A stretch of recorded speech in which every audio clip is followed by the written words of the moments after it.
믿는 자의 눈에는 그 길이 훤히 보인다. 예수는 그 길이시다. 우리가 이 하늘 가는 길을 두고 다른 길을 왜 가야 하나? 이 길이 생명길인데 이 길을 두고 어디로 간단 말인가? 죄인들아, 영안을 뜨자. 이 길이 보이며 이 문이 보이지 않는가? 우리 영혼이 살기 위하여 이 길과 이 문을 통하여 거룩한 성전으로 들어가야 한다. 우리 자신이 이 성전이다. 성전 안에 성령이 계신다.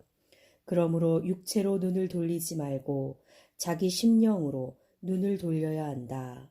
자기의 속을 바라보아야 한다.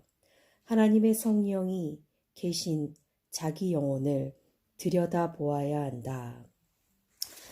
너희가 하나님의 성전인 것과 하나님의 성령이 너희 안에 거하시는 것을 알지 못하느뇨. 누구든지 하나님의 성전을 더럽히면 하나님이 그 사람을 멸하시리라. 하나님의 성전은 거룩하니 너희도 그러하니라.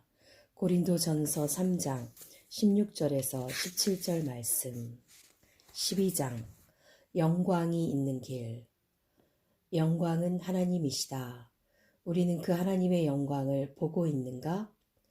진흙 속에서 찾아낸 진주, 보화처럼 죄악 세상에서 우리는 하나님의 영광을 보았다.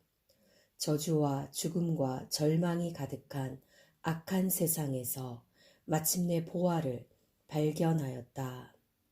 나사렛 동네에 박혀 계시던 하나님의 독생자의 영광을 우리는 보았다. 누가 나사렛 사람을 그 이상으로 여기겠는가? 허름하고 많이 배우지 않았고 큰 명예도 없는 가장 낮은 곳에서 하찮은 직업을 가지고 계시던 그를 누가 하나님이라고 믿겠는가? 과연 믿을 수가 있겠는가? 그러나 우리는 믿어야 하고 믿고 있다.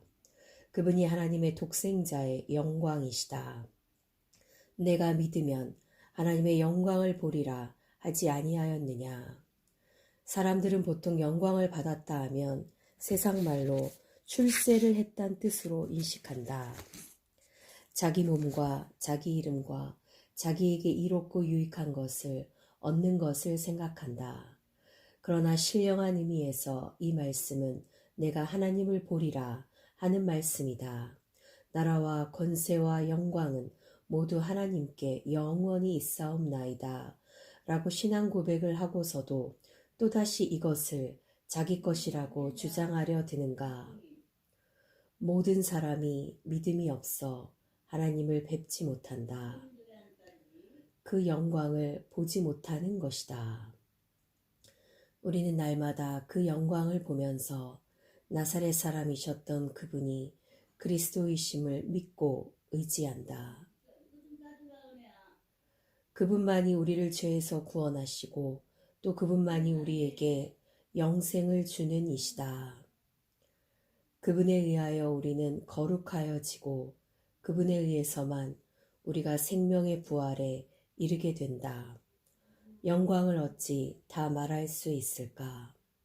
해의 영광도 다르며 달의 영광도 다르며 별의 영광도 다른데 별과 별의 영광이 다르도다.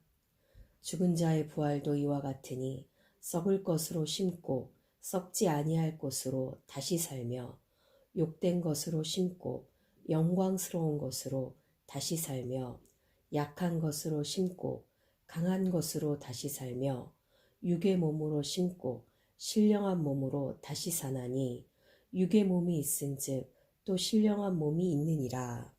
고린도전서 15장 41절에서 44절 말씀.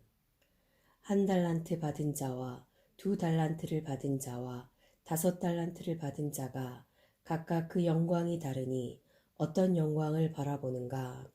사람이 출생시에 그 부모가 기대하는 아이의 장래 받을 영광을 미리 점친다.